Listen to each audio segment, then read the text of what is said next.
이번 시간에는 식물의 영적 비유 중에 무화과나무에 대해서 생각해 보려고 합니다.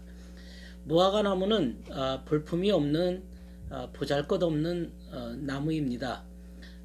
이파리는 옆으로 뻗어 있고 또 꽃은 눈에 띄지 않고 또 꽃이 피기도 전에 열매가 먼저 맺고 잎사귀가 나기도 전에 무화과 소출이 형성이 됩니다. 열매는 달고 아주 자양분이 많고 또 열매 안에는 많은 씨를 가지고 있습니다. 아주 과육이 풍성하고 그 영양가도 높아서 스스로 치료하는 힘이 있어서 쉽게 병들지 않습니다. 그 무화과나무 중에 인도에 있는 파고다 무화과나무는 그 그늘이 90m 정도 이를 정도로 큰 아주 무화과의 종류도 있습니다. 어쨌든 이 무화과는 옆으로 자라는 것이 특징입니다. 그러면 무화과는 그 무엇을 의미하는가? 영적인 의미에서 무화과는 무엇을 의미하는가? 우리가 올리브 나무는 그 기름을 소출하고 올리브에 대해서 주님의 인자하심을 상징했다고 했고, 또 포도나무의 꽃은 진리의 깨달음, 진리의 기쁨을 의미한다면 무화과는 꽃이 없습니다. 이 말은 꽃이 없다는 의미는 깨달음이 없다 그런 뜻인데, 진리의 깨달음이 없는 자연적 상태의 모습을 이야기할 때 무화과를 의미합니다. 그러니까 자연적이라는 말은 진리로 말미암아 거듭나지 않은 인간의 도덕적이고 동정적인 상태, 그렇지만 선한 면을 말할 때 무화과라고 의미합니다. 그러니까 이 무화과 나무의 선이라는 것은 진리에 대해서는 무지하지만 순박하고 착하고 동정심이 있고 도덕적이고 윤리적인 그런 면에서 선을 의미할 때 무화과라고 표현을 합니다. 굉장히 동정적이죠. 깨달음은 적지만 동정적인 면을 얘기할 때 무화과라고 얘기합니다. 유대인들은 그 어려서부터 구약 성경을 통해서 그들이 배웠습니다. 과부와 고아와 나그네와 집 없는 자, 억눌린 자를 돌보아주라. 그것을 배웠습니다. 그리고 이들은 이런 지식을 자랑했습니다. 자신들은 어려서부터 그런 것들은 많이 배웠기 때문에 자신들이 행하고 있는 줄로 스스로 착각하기도 했습니다. 그러나 주님께서 오셨을 때 그들의 열매는 하나도 없었습니다. 입만 무성했습니다. 알고 있는 지식은 있었으나, 머리로 갖고 있는 그 생각은 하였으나, 믿음은 있었으나, 머리에 믿음은 있었으나, 지식적 믿음은 있었으나 그들의 행함은 없었습니다. 열매가 없었던 겁니다. 야고보 장로는 그래서 선생되지 마라. 입으로는 선을 말하고 또 알고도 선을 행치 않는 자의 죄는 더 크다. 그렇게 경고하고 있습니다. 머리로 알고 입으로 말하는 것이 곧 열매를 맺는 것은 아니기 때문에 그렇습니다. 주님께서 마지막 때를 말씀하시면서 무화과 나무의 잎새가 열리면 인자가 가까이 이른다. 그렇게 말씀하셨습니다. 그러면 무화과 나무의 잎새가 나면 여름이 가까운 줄을 알라. 누가복음 21장 29절에서 30절에 말씀했습니다. 여름이 가까운 줄을 알아라. 이 말은 사람들이 진리는 알지 못한다 할지라도 동정적이고 자연적 선한 상태가 점점 이렇게 익어간다면 그것은 여름이다. 주님이 오시는 징조가 가까웠다. 이런 표현을 하는 겁니다. 넓은 의미로 말하면 무화과 나무는 이스라엘을 상징합니다. 이스라엘은 2000년의 긴 겨울잠을 자고 이제 싹이 트는 봄을 맞이했습니다. 이스라엘이 봄을 맞이할 때 이제는 하나님의 나라가 가까이 온 줄로 알아라. 이런 교훈입니다. 지금 이제 교회도 어느 정도 이제 사회복지나 가난한 자, 병든 자, 장애인, 갇힌 자, 고아 이런 자들에 대한 그 돌봄과 이들을 이렇게 살펴주려고 하는 노력들을 많이 합니다. 또 교회마다 어린이집을 하거나 또 학교를 세우거나 사회복지시설을 설치해서 교회도 역시 이 일에 동참하려고 하는 그런 모습을 보입니다. 사회적으로 국가도 이런 일들에 힘을 씁니다. 우리가 물질 문명이 아무리 발달해도 구석에 고통당하는 자, 힘든 자, 어려운 자, 갇힌 자, 병든 자, 장애인 이런 자들을 돌본다고 하는 것은 이들이 곧 바로 무화과 나무의 잎새가 열리는 그러한 징조들입니다. 그러면 주님 오시기가 가까운 줄을 알아라. 이제 많은 사람들이 선한 마음을 갖기 시작하면서 주님의 나라를 우리가 고대하고 기대하는 때가 가까웠음을 말하게 되는 것이죠. 잠언서에 무화과 나무를 지키는 자는 그 과실을 먹고 자기 주인을 시중하는 자는 영화를 얻느니라. 무화과 나무를 지키는 자, 무화과 나무를 지키는 자는 그 과실을 먹는다. 그러니까 도덕적이고 동정적인 이러한 선한 상태를 유지해야 된다는 것이죠. 도덕과 율법을 무시하면 안 된다는 그런 뜻입니다. 세상의 질서가 있다는 것, 이런 것을 잘 이렇게 지키고 유지하려는 자들은 영화를 얻는다. 그런 뜻으로 말씀하신 겁니다. 요즘 각박해진 세상, 도덕적인 선마저 메말라 버린 세상, 모두가 다 자기 이익을 위해서 남들이 고통당하고 괴로워하고 힘들어하는 것을 눈감아버리는 그런 세상에 살고 있는데, 이런 자들을 자세히 살펴보면서 도덕적인 선을 베풀어 준다고 하는 것은 곧 무화과 나무의 잎새가 이제 열리기 시작하는 것입니다. 우리가 이런 세상에서 각박한 세상에서 이 무화과 나무의 열매를 기다린다고 하는 것은 굉장히 중요한 겁니다. 주님께서 나다나엘을 향해서 이런 말씀을 하셨습니다. 빌립이 너를 부르기 전에 네가 무화과 나무 아래 있을 때에 보았다. 요한복음 1장 47절에서 48절의 말씀입니다. 네가 무화과 나무 아래 있었다는 걸 보았다.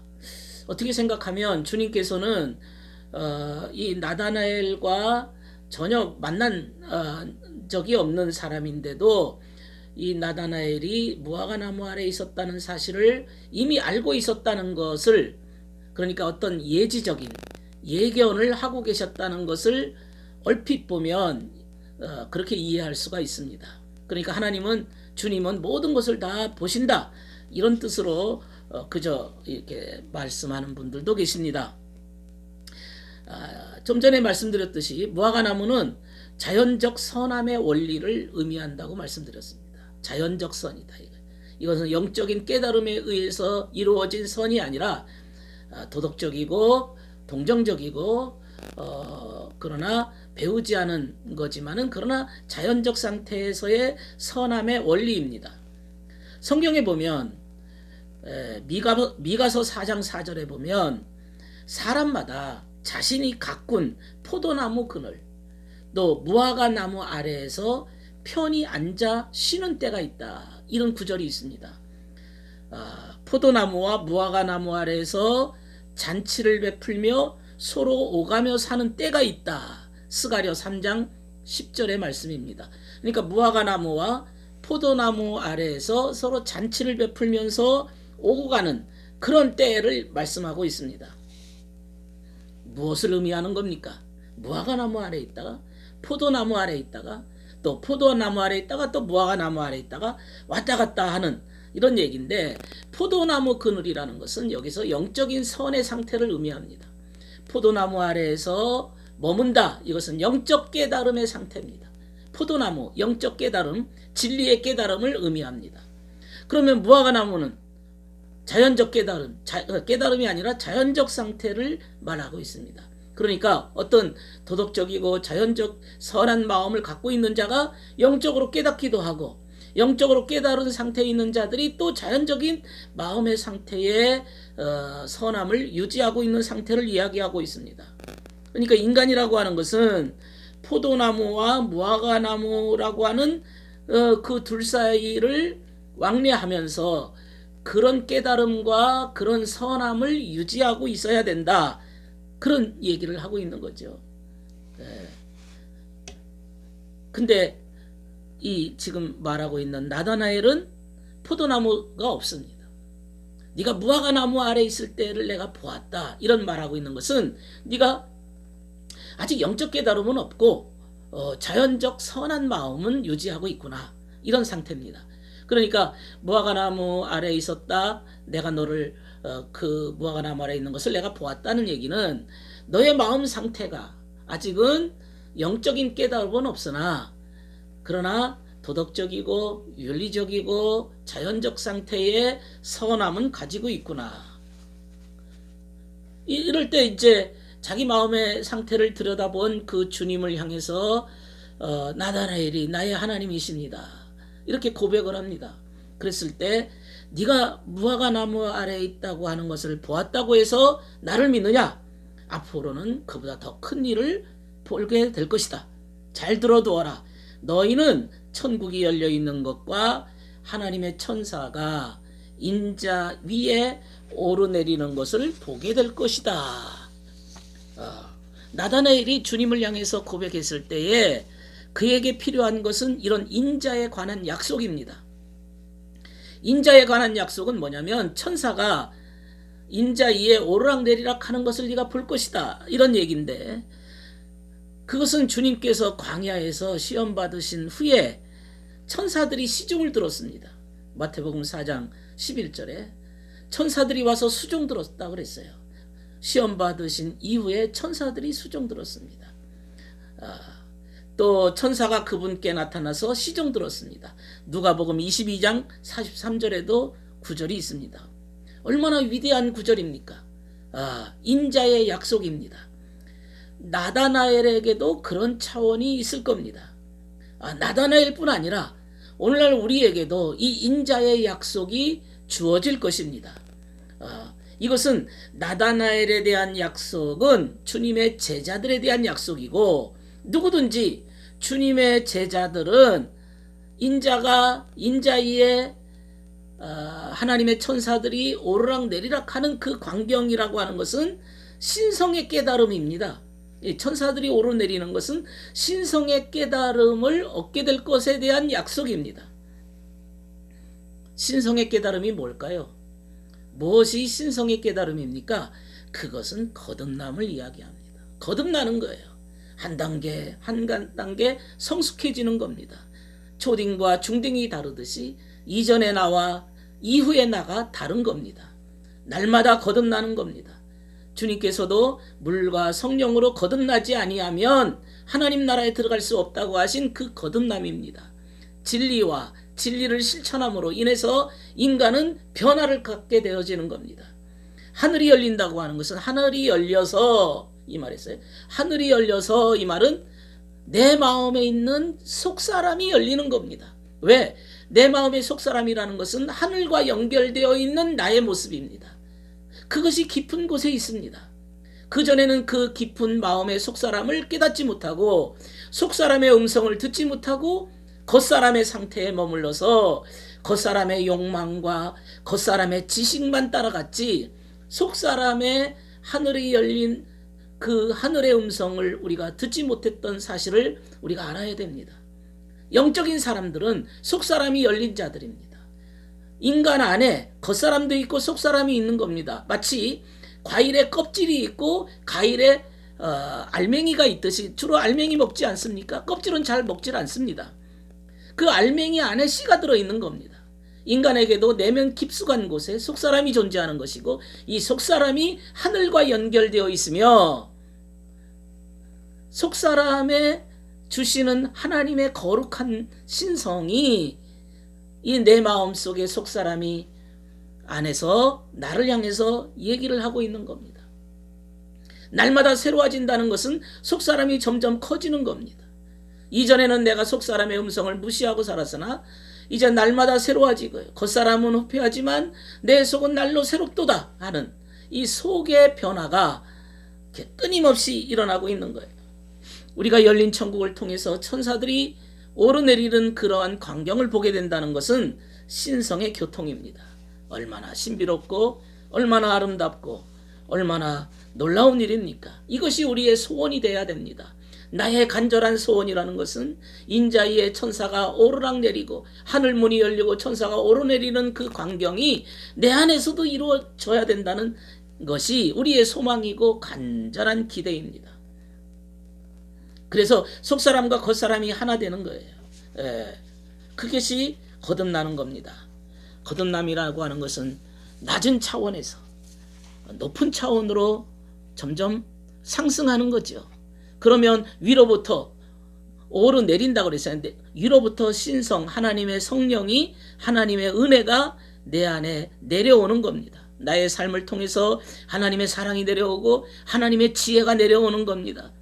마치 물이 수증기가 되어서 하늘로 올라가서 구름이 돼서 다시 비가 되어 내려오듯이 내 안에서도 우주의 그 순환작용이 일어나게 되는 것이죠. 이건 하늘나라의 순환작용입니다. 물이 수증기가 되어 구름이 되어서 비가 되듯이 인간의 소원과 갈급함과 간절함, 주님을 향한 목마름이 수증기가 되어 올라가서 위로부터 하나님의 응답과 하나님의 사랑과 지혜가 내려온다는 그런 얘기입니다. 이걸 보기를 원치 않으십니까? 나의 기대는 인자 이의 천사의 오르내림입니다. 이 무화과나무의 모습입니다. 주님께서 베다니에서 시장하셨습니다. 멀리 잎사귀가 있는 한 무화과나무를 보시고 혹 그 무화과나무에서 무엇이 있는가 보시려고 가까이 가셔서 보시니까 잎사귀 외에는 아무것도 없었습니다. 이파리 외에는 아무것도 없었습니다. 그리고 성경에는 기록하기를 이는 무화과의 때가 아님이라. 그러니까 지금은 열매 맺을 때가 아닙니다. 그런데도 예수께서 무화과나무에게 말씀하시면서 이제부터 영원토록 사람이 내게서 열매를 따먹지 못하리라. 마가복음 11장 12절에서 14절의 말씀입니다. 엄한 경고입니다. 아니 지금 열매 맺을 때가 아닌데 열매가 없다고 해서 그 왜 무화과나무를 저주했을까요? 그 무화과나무가 뭐 잘못된 게 있습니까? 주님께서 이렇게 하신 것은 오늘날 우리 무화과나무 자체를 두고 하는 게 아니라 무화과나무가 의미하는 바 그 무화과나무에게 무화과나무에게 무언가를 메시지를 보내고 있는 주님의 의미, 주님의 원리, 주님의 뜻이 담겨져 있습니다. 다시 말해서 무화과나무의 이파리만 무성하다는 것, 열매가 없다는 것은 도덕적인 지식은 많아요. 이파리라는 게 이게 지식을 의미합니다. 지식은 무성하지만 아는 것은 많지만 뭐 배운 것은 많고 뭐가 많지만은 그러나 안다고 해서 되는 게 아니라 하늘나라에는 알아서 가는 게 아니고 행함이 있을 때 행함 없는 상태를 두고서 열매 없는 무화과나무의 저주입니다. 행함 없는 상태.